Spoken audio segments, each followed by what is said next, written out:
Eu cumprimento a igreja com a graça e com a paz do Senhor Jesus. Amém? Deus é maravilhoso, Deus é santo, Deus é justo, Deus é verdadeiro.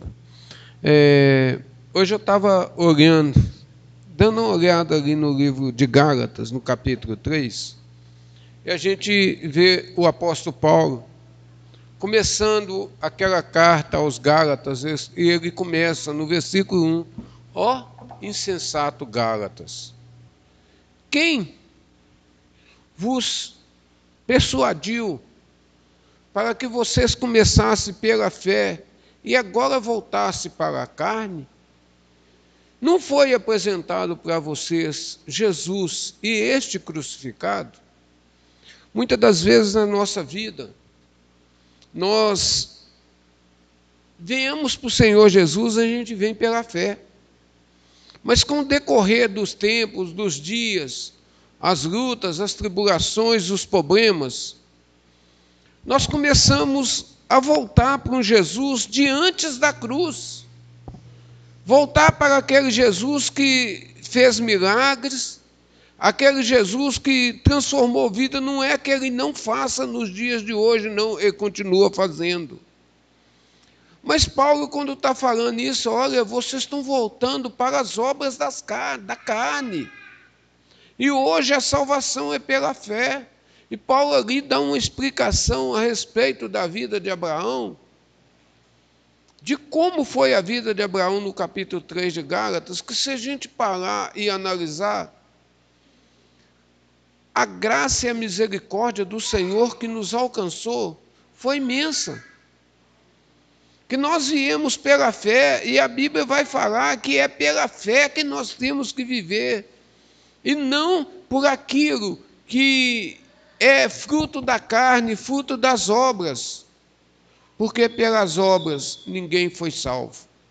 Nós somos salvos pela fé, por crermos que Jesus Cristo é o Senhor, que Ele morreu, que Ele ressuscitou, que Ele está vivo, está sentado à direita de Deus Pai. E a promessa que Ele fez de nos enviar o Espírito Santo para que nós não ficássemos só, essa promessa se cumpriu e está se cumprindo na vida de todo aquele que crê que Ele é o Senhor, tem o poder do Espírito Santo na vida dele. Amém? E nessa noite nós vamos, com certeza, eu sei que Deus tem grandes coisas para falar com cada um de nós. E que nós possamos receber a nossa irmã Ana, que estará trazendo a palavra nessa noite, aplaudindo não a ela, mas ao único que é digno, o Rei dos Reis, o Senhor dos Senhores, que é digno de toda a honra, toda a glória e todo o louvor. Amém?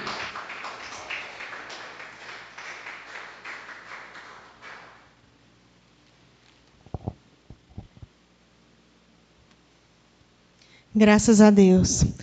Cumprimento a igreja com a graça e a paz do nosso Senhor Jesus Cristo. Amém? Glória a Deus.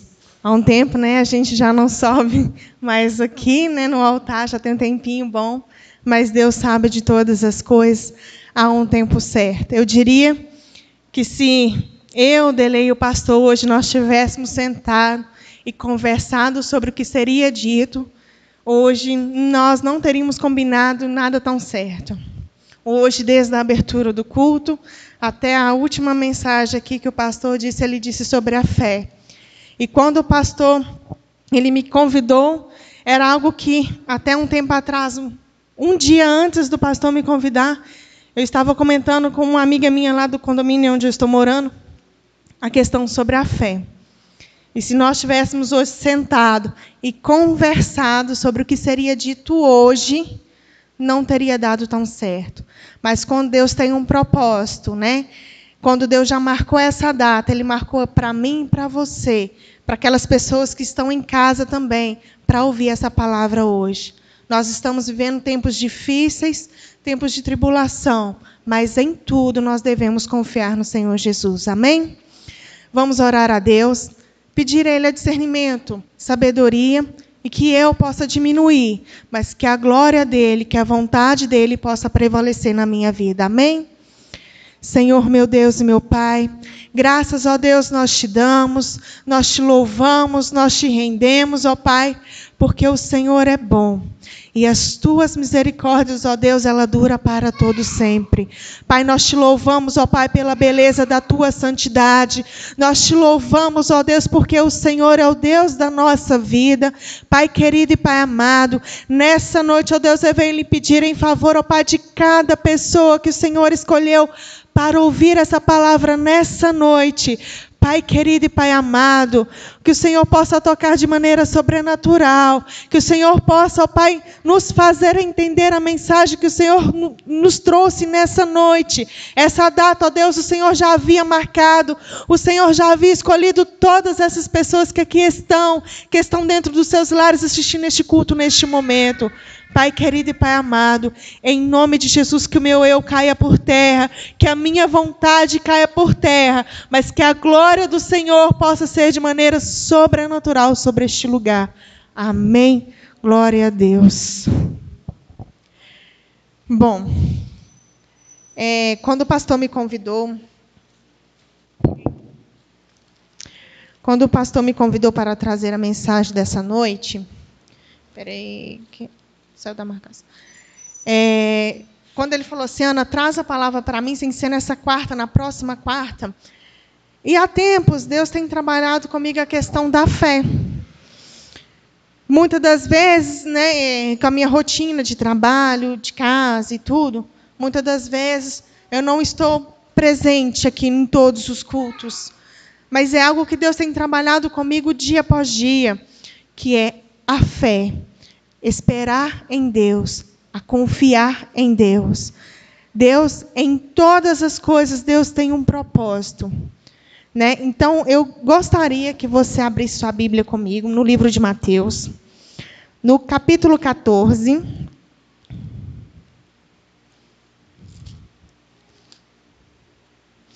No versículo 22 ao 33.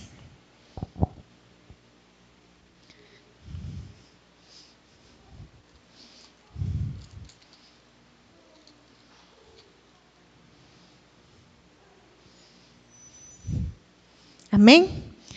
Diz assim, logo em seguida, insistiu com os seus discípulos para que entrassem no barco e fosse adiante dele para o outro lado, enquanto ele se despedia da multidão. Tendo-se despedido a multidão, subiu sozinho ao monte para orar. Ao anoitecer, ele estava ali sozinho, mas o barco já estava consideravelmente distante da terra, fustigado pelas ondas, porque o vento soprava contra ele. À alta madrugada, Jesus se dirigiu-se a eles, andando sobre o mar. Quando o viram andando sobre o mar, ficaram amedrontados, aterrorizados, e disseram, é um fantasma? E gritaram de medo.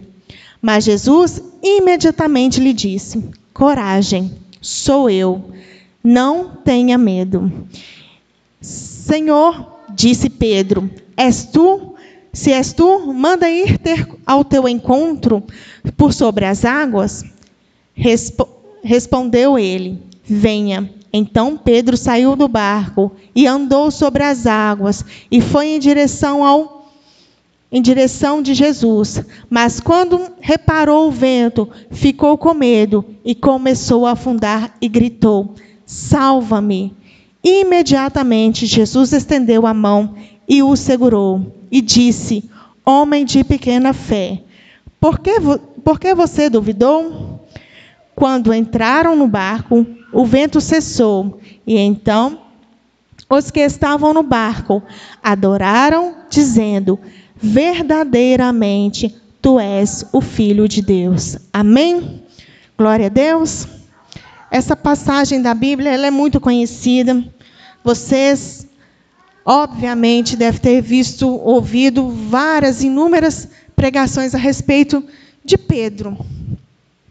Pedro, né, quando Jesus estava se despedindo da multidão, a passagem anterior conta que Jesus já tinha alimentado lá 5.000 pessoas, né, com os 5 pães e 2 peixinhos. e Jesus subiu ao mar para orar, ao monte para orar. E mandou seus discípulos irem para o barco, né? E aí, quando Jesus estava ali orando, a tempestade começou, e o vento foi soprando e foi levando o barco para o meio do mar. E ali, obviamente, a gente imagina, eles estavam todos com medo. O mar vai à deriva, vai afundar, vai quebrar. Você imagina, né? Acredita-se que as ondas estavam chegando a 3 metros de altura. Você imagina, nós vamos morrer aqui. Estavam amedrontados. Mas o que eu quero deixar bem claro aqui nessa noite, em tudo Deus tem um propósito. Se a gente fosse olhar à vontade, observar nas Escrituras, quando o vento estava soprando aquele barco, começou a soprar aquele barco, obviamente os discípulos já começaram a apavorar, porque é algo natural que acontecesse naquela época. Todas as vezes acontecia tempestades. Então, se fosse olhar as vontades, Jesus já tinha ido lá, socorrido, cessado a tempestade e tudo, mas não. A palavra de Deus nos diz claramente que na alta madrugada, ou seja, no meio da madrugada, Jesus subiu ao monte, foi orar tranquilamente, depois apareceu tranquilamente por sobre as águas, e no alta madrugada Jesus apareceu ali e andando sobre as águas. Então, há um tempo de Deus para tudo. Se fosse isso na nossa vida, aplicar isso na nossa vida, muitas das vezes nós sentimos a tempestade, sentimos as dificuldades. Muitas das vezes nós paramos e falamos, nossa, mas por que isso está acontecendo comigo nesse momento? Deus, eu não aguento mais. E no momento parece que Deus está calado, que Deus está... Mas nós observamos que na palavra de Deus, que quando Deus está em silêncio, Ele está operando. E a gente fica amedrontado quando as dificuldades da nossa vida vêm, mas no tempo certo de Deus, Ele age na nossa vida, conforme não a nossa vontade, não o nosso querer, mas conforme a vontade e o querer dEle. Tudo tem um propósito, tudo é para que Deus nos ensine algo, para que a nossa fé seja fortalecida somente no Senhor. E, observando mais ainda a vida de Pedro, eu já vi em muitas pregações, muita gente criticando Pedro. Olha, ele teve pouca fé, ele teve pequena fé, ele não acreditou, ele olhou as ondas e afundou. Mas alguém já parou para olhar a vida dos outros discípulos? Os outros discípulos continuaram no barco. Pedro teve a ousadia, teve a fé, mesmo que foi pequena, mesmo que foi pouca, de pedir aí a ter um encontro com Jesus e andar sobre as águas. Pedro andou. Andou por alguns instantes, mas Pedro andou. Ele observou. Quando ele andou, isso demonstra uma fé, uma questão de fé. Foi pequena fé. O próprio Senhor Jesus alegou isso. Homem de pequena fé, por que duvidaste? Você já estava andando sobre as águas, era só confiar, só continuar o foco. Você, por algum instante, você perdeu o foco, era só continuar. Mas Pedro, ele teve pequena fé. Mas aí eu fico pensando, será que os outros discípulos, assim, acreditaram? Viram que era Deus, que era Jesus ali. Mas por que eles também não teve a mesma ousadia de Pedro de pedir para ir ter um encontro com Jesus e andar por sobre as águas? Muitas das vezes, nós pedimos a Deus, Deus, me dá uma solução. Eu não estou aguentando o meu problema. E aí a gente começa a andar com passos firmes sobre as águas espirituais da nossa vida. Nós começamos. Mas nós começamos também a olhar o vento. Nós começamos a olhar. Isso é algo natural do ser humano. Não tem ser humano que não se abate diante das dificuldades. Isso é natural do ser humano. Da mesma forma que Pedro viu o vento, viu balançar, Jesus estava diante dele. Como se diz, ao meu ver, eu olhando e falando, poxa, mas Jesus estava diante dele, era só ele continuar. Ele estava conseguindo. Mas muitas das vezes isso é na nossa vida também. Umas pessoas ficam acomodadas dentro de um barco. outras pessoas, mesmo que pequena fé, tenham a ousadia de ir ao encontro de Deus, pedir uma solução.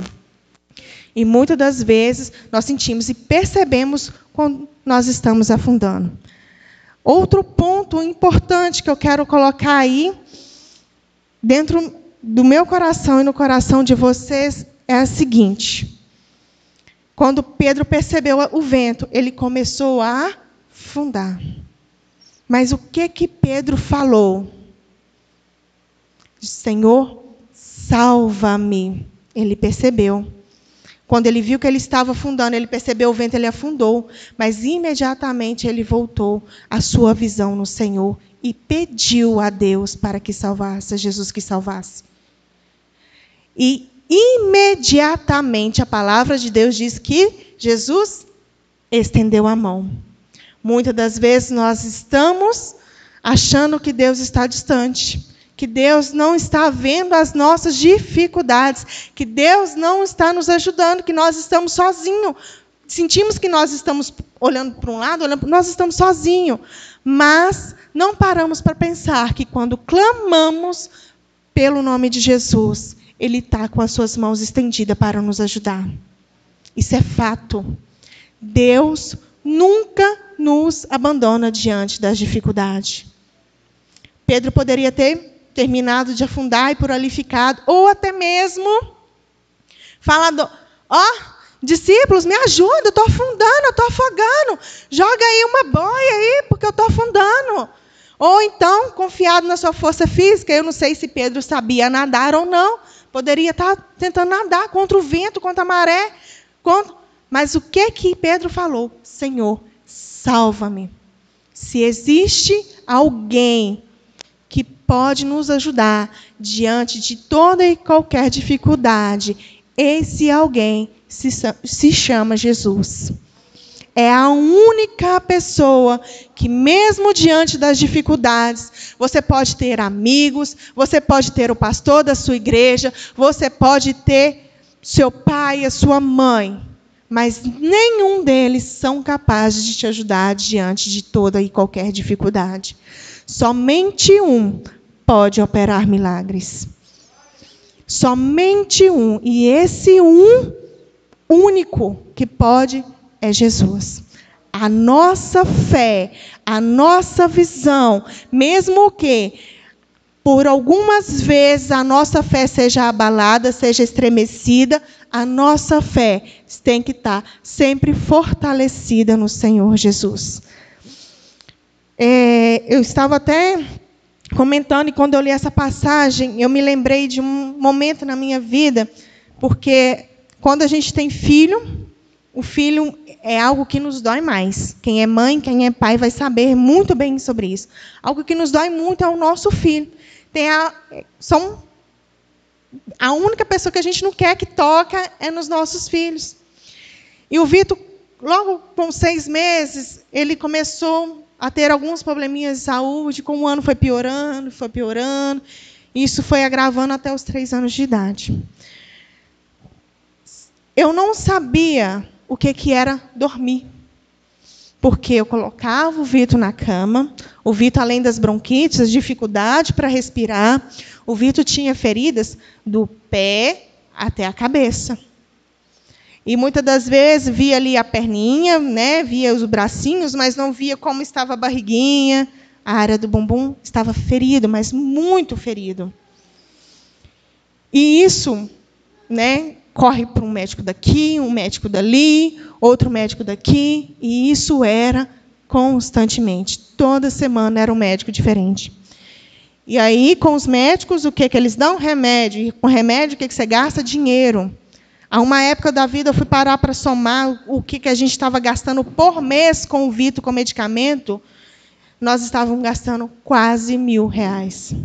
Não era pouco dinheiro, era muito dinheiro. E os médicos falavam assim, mãezinha, é crônico o caso do Vitor, não tem cura o caso do Vitor, é o resto da vida sim, mãezinha. O Vitor não pode com terra, o Vitor não pode com animal de estimação, o Vitor não pode com roupas de tequetel, o Vitor não pode. Eu falei assim, meu Deus, eu não tenho como criar o Vitor numa bolha. Quando o Vitor ia para a casa da minha mãe, lá é muita terra, os meninos, os priminhos dele brincando na terra, e o Vitor tinha que ficar recluso dentro de casa. O Vitor não podia ir na terra, porque se ele ia para a terra, a pele dele ficava em carne viva.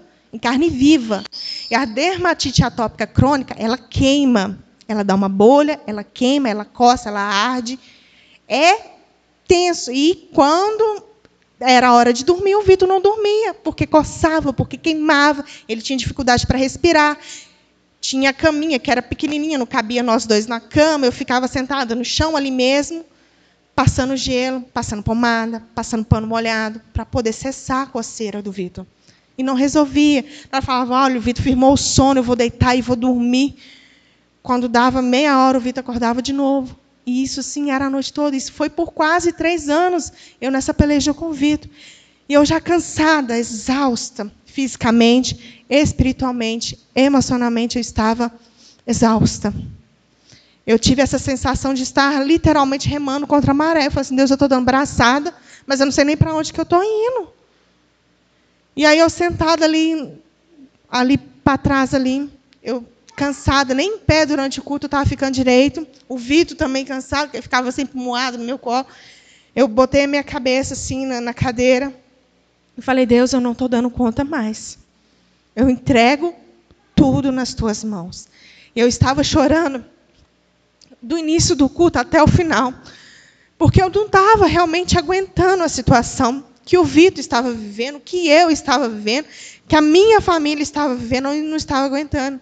A Amanda, mas o esposo dela estava atrás de mim, e eu estava orando, eu terminei de orar, olhei para o altar, e ela botou a mão no meu ombro assim, e falou assim, vai dar tudo certo. Eu acho que ela viu que eu estava angustiada, mas quando eu olhei para ela, eu senti que era Deus falando comigo, olha, não preocupa não, que eu vou cuidar de tudo. E aquilo ali me deu um alívio no coração tão grande, e eu falei, Deus, o Senhor já curou o meu filho. Eu determino isso na vida do meu filho hoje, o Senhor já curou o meu filho. E passou-se mais algum tempinho, pouco tempo, as feridas do corpo do meu filho secaram-se todas. Meu filho já não estava cheio de buraco na cabeça, porque o couro da cabeça dele subiu e soltava os tufos. O cabelo dele não podia cortar, porque se cortasse ia ficar os buracos, e se penteasse, saltava o cabelo. Então o cabelo dele estava até grande. Passou-se pouco tempo, o meu filho foi curado. E isso ele entende. Ele entende que quem curou ele não foi os médicos, porque nós peregrinamos, era alergista, dermatologista, pneumologista, pediatra, toda semana. E isso ele entende, que quem curou ele não foi os médicos, foi Jesus. Ele entende isso. E eu creio nisso, que quem curou isso, os médicos que falaram que isso era para o resto da vida, que as feridas que o Vitor ia ter pelo corpo seriam para o resto da vida, estar curado hoje, isso para mim tipo assim, me fortaleceu muito em fé em Deus. Toda vez que a minha fé está abalada, eu falo assim, eu sei que o Senhor pode todas as coisas. Não há nada impossível para Deus. Entenda uma coisa, está difícil, pode estar machucando, pode estar doendo agora, mas no tempo oportuno, no tempo de Deus, Ele vai agir de maneira tal que ninguém que está ao seu redor vai entender. Tamanho milagre de Deus. Se você está passando por lutas hoje, por dificuldade hoje, entenda uma coisa, você precisa ter sua fé fortalecida no Senhor Jesus. Você precisa estar perto do Senhor Jesus. Você precisa ir de encontro ao Senhor Jesus. Não vai existir médico, não vai existir advogado, não vai existir juiz capaz de resolver o seu problema, como Jesus pode resolver. E, com esse testemunho, eu queria dar 3 pontos importantes que eu queria que você memorizasse dentro do seu coração, assim como Deus já gravou isso no meu coração. Primeiro ponto, temos que aprender a confiar em Deus. Confiar. Estevão, um homem íntegro, um homem bom, com uma fé inabalável no Senhor, em Deus. Contudo, Estevão foi apedrejado até a morte.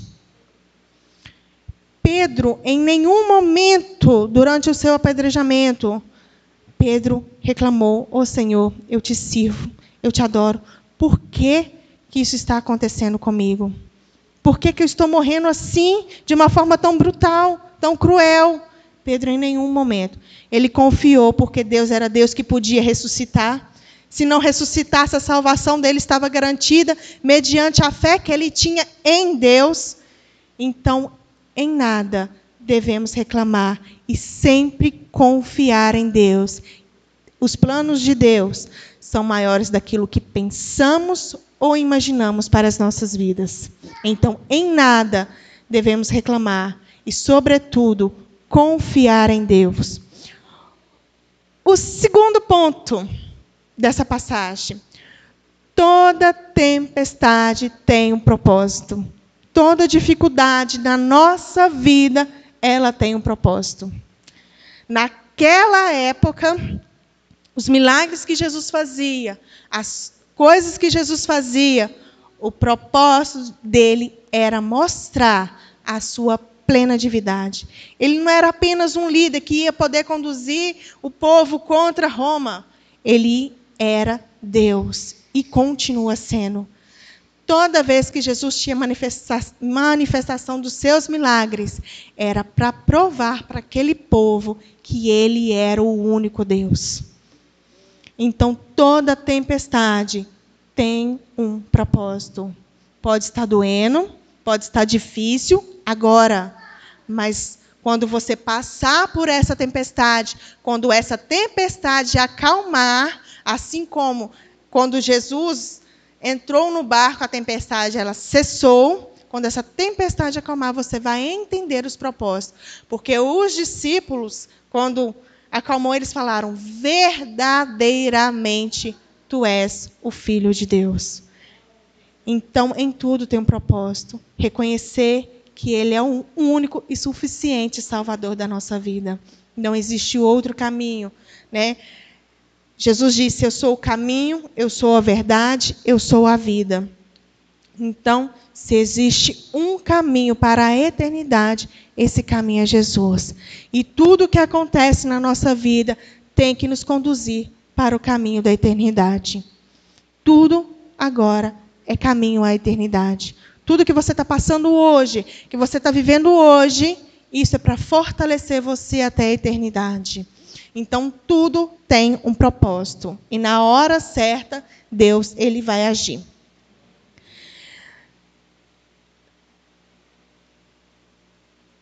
No ponto 2, no ponto 3,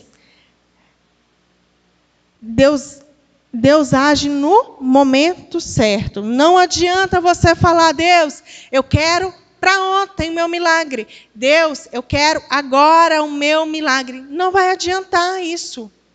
Sabe por quê? Porque Deus só vai agir quando Ele achar que é melhor para você. Mas para você, para o reino de Deus. Não para você, pessoal. Ah, Deus, eu quero uma casa. Deus não vai te dar uma casa para você não poder glorificar a Deus. Para você não louvar a Deus, para você não dar honra nem glória a Deus, achar que aquela casa apareceu. Mas Deus ele vai agir no momento dele. Em Eclesiastes 3, Deus diz assim: há um propósito, há um tempo certo para cada coisa determinada nos céus e na terra. Então, se há esse tempo, nós temos que esperar o tempo de Deus. O relógio de Deus não funciona da mesma forma que o meu relógio quer que funcione. Isso não vai adiantar. Deus é Deus e Ele vai agir no momento certo. Em Naum, no versículo 1, no 3, diz assim: o Senhor tem o caminho na tormenta e na tempestade. E isso é um fato. O caminho é a salvação. Assim como Estevão. Estevão ele foi morto, foi apedrejado até a morte. Mas vamos pensar em Sadraque, Mesaque e Abednego. Eles tiveram a salvação dentro da fornalha. Dentro. Eles não foi fora. Deus não livrou eles quando eles estavam para entrar na fornalha de fogo. Deus não salvou eles depois. Deus estava com eles dentro da fornalha de fogo. Eles foram salvos. Se você parar para pensar, os guardas que estavam na entrada, eles foram queimados. Mas Sadraque, Mesaque e Abednego saíram sem nenhuma mancha de queimadura, nem um fio do cabelo queimado. Porque, como eu disse aqui, né, que o Senhor tem o caminho na tormenta e na tempestade. Então, durante os nossos momentos de luta, nossos momentos de dificuldade, se nós crermos e confiarmos em Deus, mesmo que, como Estevão foi morto, Estevão foi salvo. Mas Sadraque, Mesaque e Abednego, eles foram salvos no meio do processo. Então, Deus, ele vai agir conforme a vontade dele. Muita gente deve ter questionado por quê? Ele não confia em Deus, por que ele está morrendo? Mas muita gente se fortaleceu na fé. Eu mesmo, se for olhar a vida de Estevão, me fortaleci na vida dele. Que se eu estivesse levando tanta pedrada, talvez eu falei, eu levando pedrada? Estou na tua casa, estou levando pedrada assim de graça? Estou na tua presença, estou levando assim pedrada por nada? Mas ele ficou calado. Ele adorou. Ele confiou em Deus. Sadraque, Mesaque e Abednego, ele falou assim, olha, pode me jogar. Como se diz, Deus vai me livrar da fornalha de fogo. Se não me levar também, estou salvo. Tenho direito à minha vida eterna. E é assim que a gente tem que pensar. Mesmo que as dificuldades possam nos levar à morte, a nossa salvação tem que estar no Senhor Jesus. E, para encerrar, porque o pastor disse que tem que ser curtinho, né? Não pode demorar. Então, eu vou fazer uma dinâmica para que isso fique bem no coraçãozinho de vocês, assim como foi falado no meu, que eu vi essa dinâmica há um tempo atrás. E eu falei assim, vou levar, né? Porque não custa nada. Espera aí.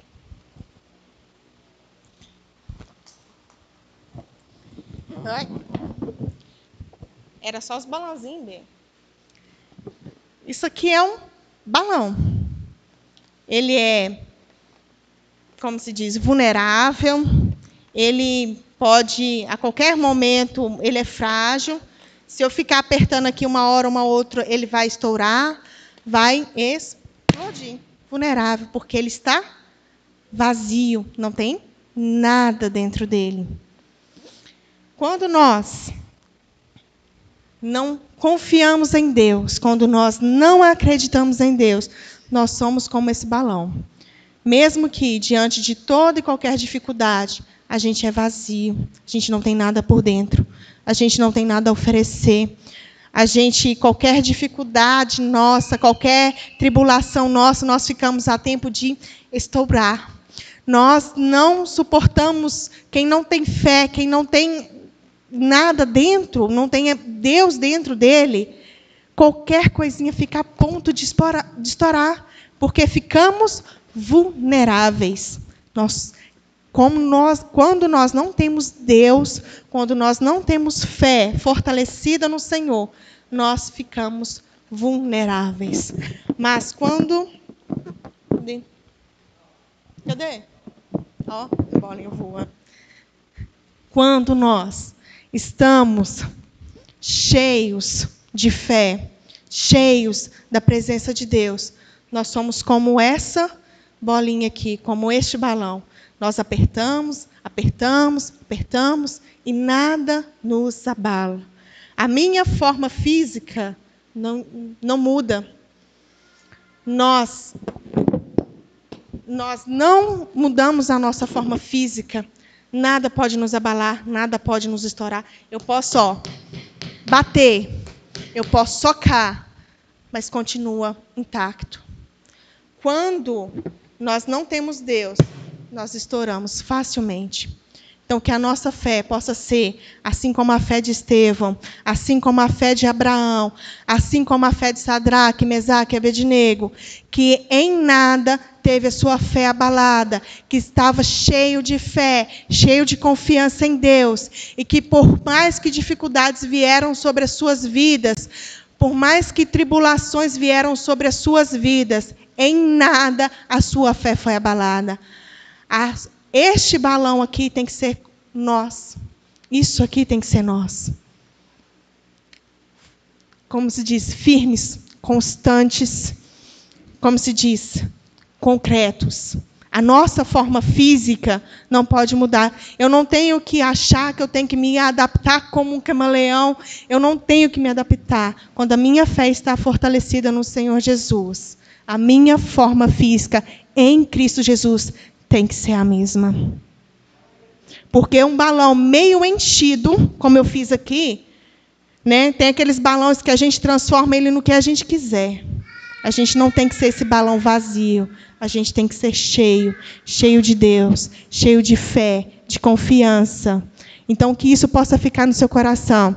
Assim como Sadraque, Mesaque, Abednego, assim como Pedro, que mesmo que pequena, que pouca fé, assim como Estevão, assim como Paulo, assim como Abraão, como tantos outros líderes, a nossa fé tem que ser inabalável. Vão vir tempestades, vão vir dificuldades, porque Deus não prometeu a você que seria fácil. Ele não prometeu a mim que seria fácil, mas em tudo Ele estaria conosco. Então, a nossa fé em Cristo não pode ser abalada.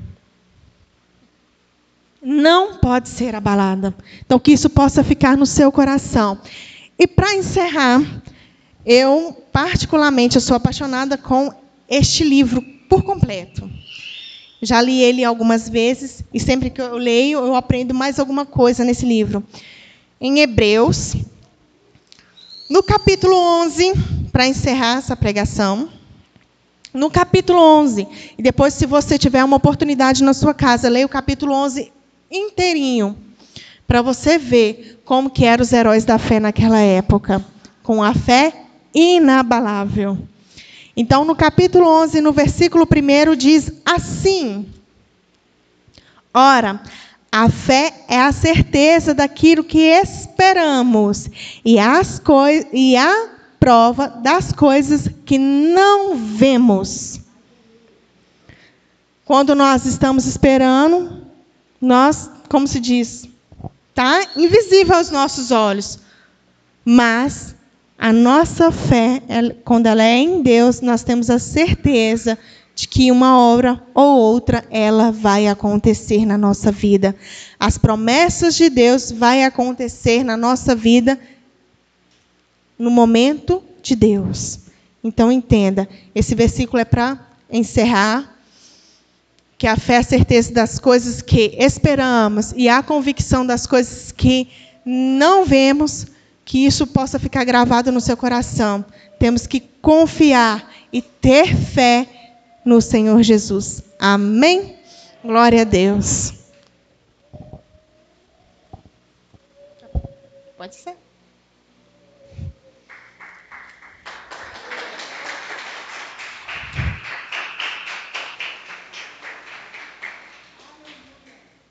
O pastor falou que não podia esperar, então eu fiz bem reduzido, gente. Eu sequei, né? Deus falou com você nessa noite? Com certeza, né? E quando nós olhamos o que Paulo vai falar, a gente ainda fica mais admirado. Paulo vai dizer: o que pode nos separar do amor de Cristo? É altura, é profundidade, é problema, é situações. E muitas das vezes, meus irmãos, nós, por problemas, por aflições, por lutas, por tribulações da vida, muitos têm desviado as vistas daquele que nos chamou da luz, das trevas para a sua maravilhosa luz. E que essa palavra realmente é um testemunho de fé, é um testemunho para ser contado até com mais detalhes da cura do Vitinho. Porque quantas mães têm seus filhos e leva meses para vir na igreja. Ana teve o Vitinho. Se não me engano, com quantos dias você estava aqui? 3 dias depois ela estava no culto. Vitor nasceu praticamente dentro da igreja. O Vitinho tem sido criado aqui dentro da igreja. E, com certeza, a convicção, a certeza que ele mesmo já tem de que quem o curou não foram os médicos, foram o Senhor, é um testemunho de vida para quantos de nós? Quantos de nós que temos passado por lutas, por problemas e não temos a convicção, a certeza que o Senhor é o mesmo ontem, hoje e será o mesmo eternamente. Que o poder que ele tinha para curar naqueles dias é o mesmo de hoje. E tantos quantos crerem nele e tiverem fé, mesmo que pequenininha, move a montanha dos problemas das nossas vidas. E que o Senhor vos abençoe poderosamente, que abençoe a vida da Ana, a vida do Vitinho, a vida do Derei, a vida de cada um que tem crido e tem confiado no Senhor, no nome do Senhor Jesus. Amém? Vamos passar para uma outra parte no culto.